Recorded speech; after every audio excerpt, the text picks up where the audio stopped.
Menurutnya, sihir ular rambut yang asli dikenal sebagai pusaka keturunan keluarga. Seseorang yang akan mewarisi sihir ular rambut wajib melakukan sebentuk ritual pemujaan di rumah nenek moyangnya yang berusia lanjut. Biasanya yang menjadi pewaris adalah keturunan yang berkelamin perempuan yang sudah bersuami.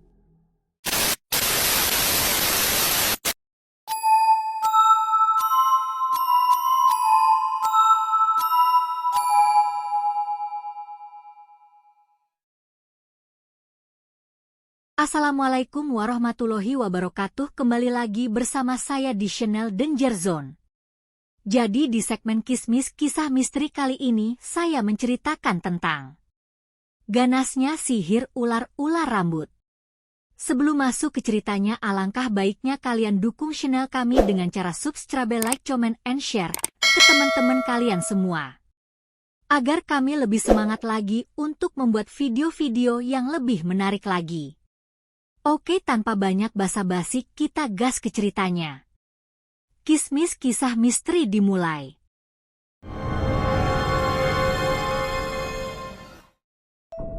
Setelah itu, maju ke depan sambil terus melakukan ritual pemujaan tanpa berbicara apapun, kecuali desah nafas belaka. Melalui pedupaan, kemudian menyeruak asap setanggi. Dan di depan mereka terletak lampu minyak yang menerangi ruangan secara samar-samar. Kemudian ritual pemujaan dilanjutkan dengan lebih khusyuk lagi, sambil tegak berdiri dan tubuh mereka yang polos tanpa busana kemudian diarahkan menghadap lampu minyak tanpa bergerak-gerak. Entah dari mana datangnya, seorang bertelanjang dada muncul dan mengangkat pedupaan. Sosok ini kemudian menghirup asap pedupaan dan menghembuskan asap setanggi itu ke seluruh tubuh mereka yang mengikuti ritual. Setelah itu, mereka diperintahkan duduk kembali di depan sosok telanjang dada. Para pelaku ritual kemudian bersedekap tangan di dada masing-masing. Mata mereka konsentrasi memandang ujung jari yang didekapkan di dada tadi. Pemujaan dengan cara bersedekap tangan ini dilakukan terus-menerus tanpa melakukan gerakan berupa apapun. Maka tidak lama kemudian, nampak percikan api yang menimbulkan kilatan-kilatan sinar terlontar dari lampu minyak yang menyinari tubuh-tubuh mereka. Dan pada saat bersamaan, seluruh helai rambut di kepala mereka akan berdiri. Rambut yang berdiri tersebut kemudian bergerak dan memilin secara otomatis sehingga membentuk wujud ular mini. Ritual ini harus dilakukan 7 malam berturut-turut. Dan pada malam ke-7, pelaku ritual harus menyediakan seekor hewan ternak, biasanya yang dipilih kambing untuk dijadikan korban sihir ular rambut. Kambing itu diikatkan di depan lampu minyak. Jarak antara kambing itu dengan pelaku yang melakukan pemujaan kira-kira 5 meter. Tapi khusus pada pemujaan malam terakhir itu, sosok telanjang dada meniupkan nafiri ke dalam tubuh pelaku ritual melalui lubang tubuh mereka, seperti lubang telinga, pusar, aurat, dan naus. Begitu energi nafiri beraktivitas dalam diri pelaku ritual, seluruh rambut mereka berdiri dan terayun-ayun pada saat berjalin-jalin berwujud ular-ular mini. Fenomena itu yang terjadi pada malam ke-7. Ketika ular-ular rambut yang berasal dari jalinan rambut di kepala pelaku ritual tiba-tiba melesat bagaikan anak panah yang terlepas dari busurnya, lalu menikam atau menusuk tubuh kambing yang sengaja dijadikan sebagai uji coba. Kambing yang dikorbankan, yang sebelumnya nampak gelisah ingin dilepaskan dari tali yang mengikatnya, mendadak terdiam tak bergerak. Dan dalam hitungan detik, kemudian mati oleh bisa ular rambut dalam kondisi kaku. Demikian dahsyatnya pusaka karuhun sihir ular rambut yang asli tersebut, kata Mahipal Ranjit Singh menutup kisahnya. Aku yang sedari tadi menyimak cerita tamuku ini hanya diam, tidak mampu berkomentar sepatah kata pun selain manggut-manggut saja. Seperti saya ungkapkan tadi, bahwa sihir ular rambut yang mendatangkan penyakit pada isterimu bukan yang asli dari Hindustan, melainkan sudah dimodifikasi, tambah Mahipal Ranjit Singh. Jadi masih ada harapan untuk disembuhkan. Meskipun sudah tiba pada puncak krisis, tandasnya pula. Tanpa banyak tanya, aku segera menyiapkan apa yang dimintanya. Baskom yang berisi air bersih diletakkan lelaki tua itu di dekat isteriku. Kudengar mulutnya melafazkan beberapa ayat Al-Quran. Kemudian dilanjutkan dengan mantera-mantera kuno yang sulit ku mengerti. Usai itu, Mahipal Ranjit Singh mengambil sesuatu dari balik jubah putihnya.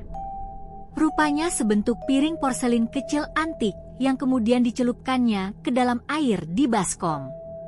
Sebaiknya kamu buka baju isterimu, pintanya kemudian dengan nada sopan dan berwibawa. Meski agak ragu-ragu, aku mematuhi arahannya demi kesembuhan istri tercinta. Begitu pakaian Boru Lubis tersingkap, Mahipal Ranjit Singh segera menelungkupkan piring antik tadi di dada isteriku. Apa yang terjadi? Piring porselin ini langsung lengket ke dada isteriku. Bagaikan terhisap oleh energi magnet yang teramat kuat. Sejurus kemudian terdengar bunyi dentingan piring bersamaan mengendurnya tarikan magnet gaib tadi. Kekuatan sihir ular rambut ini cukup lumayan juga. Meskipun sudah dimodifikasi oleh mereka yang mewariskannya, desah Mahipal Ranjit Singh sambil membalikan piring itu. Aneh, di balik piring itu nampak lengket ular-ular rambut. Puluhan ekor jumlahnya, berwarna hitam legam dan wujudnya mirip cacing-cacing tanah. Sementara besarnya tak lebih dari kepala lidi dengan panjang sekitar 30 cm. Tak lama kemudian isteriku terbangun dari tidurnya. Aneh, dia sudah mampu berkomunikasi dengan baik meskipun dengan suara masih terbata-bata. Apa yang telah terjadi denganku, Bang? Tanyanya kebingungan. Aku tersenyum haru. Sudah hampir sebulan kamu mengalami penyakit aneh, jelasku sambil menahan air mata. Boru Lubis tertegun cukup lama sambil memperhatikan tubuhnya yang kurus kering. Mungkin ingin memastikan apa yang kukatakan barusan. Kami saling berpelukan dan bertangisan, sehingga aku sendiri lupa pada Mahipal Ranjit Singh, tamu sekaligus dewa penolong kesembuhan isteriku itu. Kemana perginya lelaki itu? Dia seperti menghilang tanpa jejak. Setelah kususul keluar rumah, aku kecewa dan menyesal karena belum sempat mengucapkan terima kasih padanya. Namun di ruang tamu kutemukan selembar kertas yang bertuliskan, maaf, saya berlalu tanpa pamit. Jadi saya tidak perlu diberi apapun, bahkan ucapan terima kasih sekalipun. Bersyukurlah dan berterima kasihlah kalian pada Allah Subhanahu wa Ta'ala. Karena telah menggerakkan saya untuk singgah di rumah kalian yang memang butuh pertolongan. Yang perlu kalian ketahui, bahwa penyakit yang ditimbulkan oleh sihir ular rambut tersebut dilakukan oleh orang iseng yang ingin mengadakan uji coba keampuhan ilmu yang dimilikinya. Jadi bukan karena ada unsur dendam. Selamat tinggal, dari saya sang pengembara. Cukup lama aku tertegun setelah membaca surat itu. Siapa sebenarnya lelaki tua yang mengaku sebagai pengembara itu? Apakah lelaki tua yang mengaku bernama Mahipal Ranjit Singh itu merupakan sosok malaikat atau jin muslim yang menyamar? Pertanyaan tersebut hingga kini belum pernah kuperoleh jawabannya.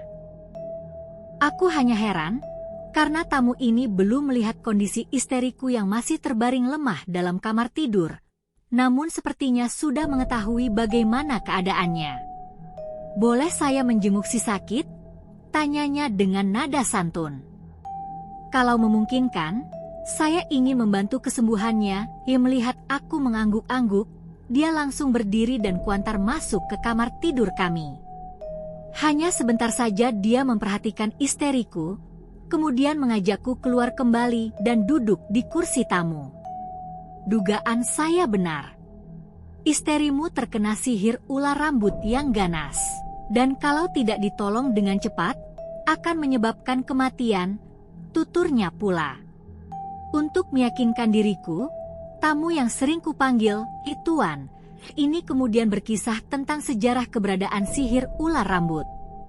Konon, Sihir itu merupakan peninggalan nenek moyang bangsa India.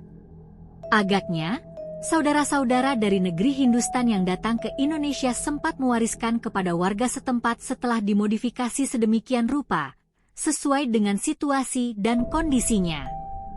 Menurutnya, sihir ular rambut yang asli dikenal sebagai pusaka keturunan keluarga. Seseorang yang akan mewarisi sihir ular rambut wajib melakukan sebentuk ritual pemujaan di rumah nenek moyangnya yang berusia lanjut. Biasanya yang menjadi pewaris adalah keturunan yang berkelamin perempuan yang sudah bersuami. Rumah nenek moyang biasanya terbuat dari dinding yang dilumuri lumpur dan tanpa jendela, kecuali sebuah pintu yang tidak boleh dibuka lama-lama ketika matahari bersinar terang. Saat itu, sebuah lampu minyak segera dinyalakan dekat pedupaan termasuk mengisi air minum dalam tempayan. Manakala mereka yang akan mewarisi pusaka kuno ini memasuki rumah nenek moyang tersebut, maka harus merangkak menggunakan kedua lutut dan siku-siku tangan. Tidak boleh ngomong sepatah kata pun.